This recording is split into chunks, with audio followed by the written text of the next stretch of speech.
Okay, so example 6 and lesson 4.3 brings in a couple of new ideas. The first one is that we're doing something different with our rod now.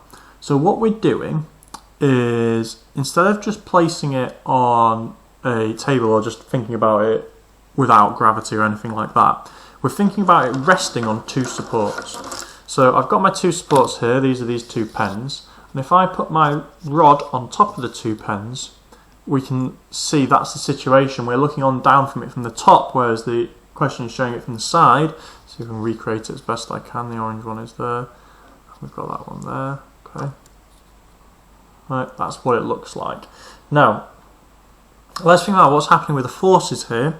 Now, there's the weight of the rod, which is going to pull it down. That's stopping it rising up towards the camera off the table.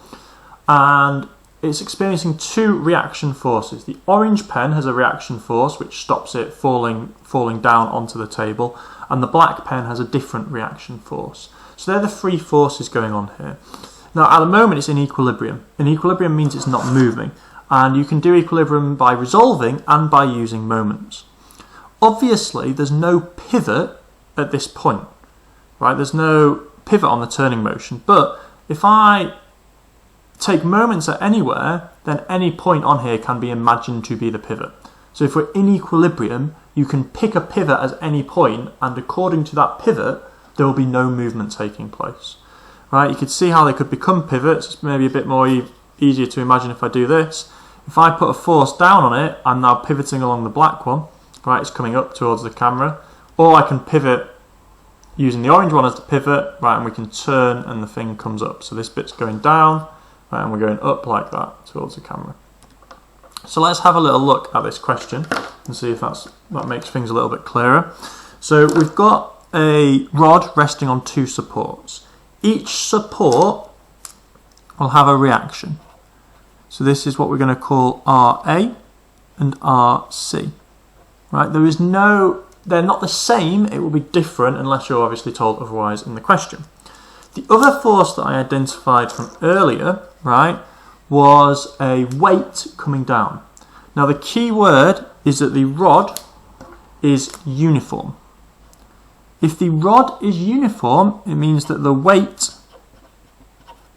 is in the middle. We will deal with non-uniform masses later, but in this lesson we're always going to have uniform, and it's always going to mean the weight is in the middle. So let's see.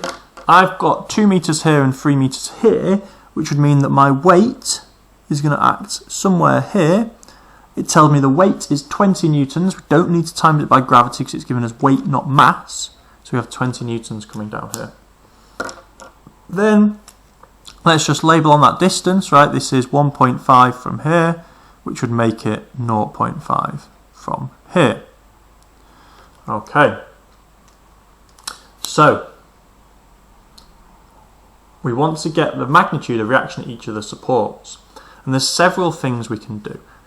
The first thing we can do with these questions is do like we were doing in the previous units, and we can resolve. We can resolve up and down in the upwards direction. So let me show you that first. Right, that's the first option we have available to us. So if we resolve in the upwards direction, it's not moving, it's stationary, it's in equilibrium. So we've got to have the two upwards forces have got to balance with this downwards force. If that wasn't the case, then either we'd be sinking down this way or we'd be going up that way. So we've got the RA plus RC must be equal to 20. Right? Not a lot of use yet because we've got two unknowns, but that's the first thing we can do. The second thing we can do is we can take moments. Now when we take moments, we must pick a pivot point. Let me reiterate this. If you are not moving, it means whichever point you imagine to be a pivot on the rod, the moment will have to balance. That is that the clockwise will have to equal the anti-clockwise. So I'm going to pick a point to be the pivot. And we're going to do moments about it. So moments about, and it makes sense to pick one of the supports, and you'll see why in a moment. So moments about A, I'm going to try. So that means when I say moments about A, that A is now our pivot. So let's see. we'll have the 20 newtons pulling it down. If the pivot's here, that makes it go round clockwise. The RC is going to be an anti-clockwise. So let's do those first.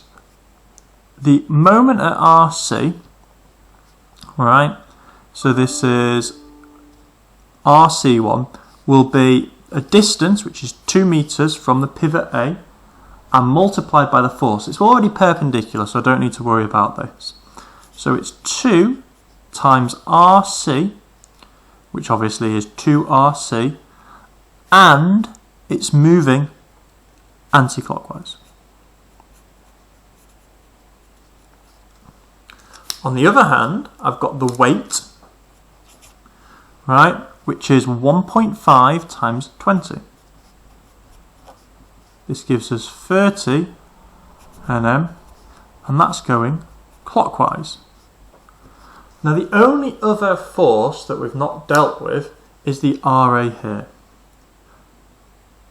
We've not dealt with that because it won't have an effect.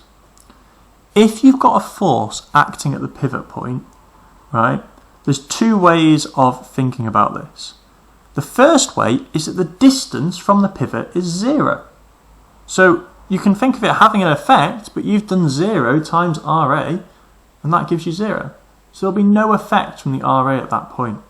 This is brilliant because I've got two unknowns, and if I take the pivot as A, where one of the unknowns is, I don't have to worry about that unknown. I'm just going to get an equation with the RC, which is going to be able to solve and find out what the reaction at C is. The other way to think about it not having an effect, well, if you think about if this was a real pivot point, right, let's say my pen is the rod and here's the pivot point on my finger. Well, I try and apply a force here. The point is I can't apply a force there, right? It doesn't turn, does it? Because it's stuck. It's the pivot, right? So there is no effect. If that is the pivot, there is no effect on movement. If I do it here, right, it moves. If I do it at the pivot point, there is no movement. So it's not going to turn. It's not going to have any effect on the moment.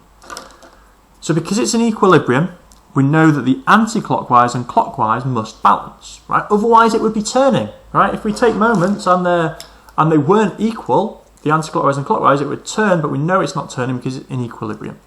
So 2RC is equal to 30. So RC is equal to 15 newtons. Okay, newtons, not Newton meters, because this is the force RC we found, not the moment about it. Once we've got RC as 15, we can use what we did at the start. So RA plus 15 is 20, right? And RA is equal to 5 newtons. So the reactions are different, right? RC is 15 and RA is 5, which if you think biologically does make sense, right? If we say the weight is acting at the centre because it's uniform, right? That's how we model it with a uniform thing. All of the weight comes from the centre.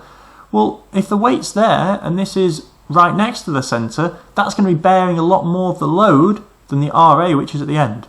The closer you are to the weight, the more pressure is put on that. Yeah? Okay, that's example 5.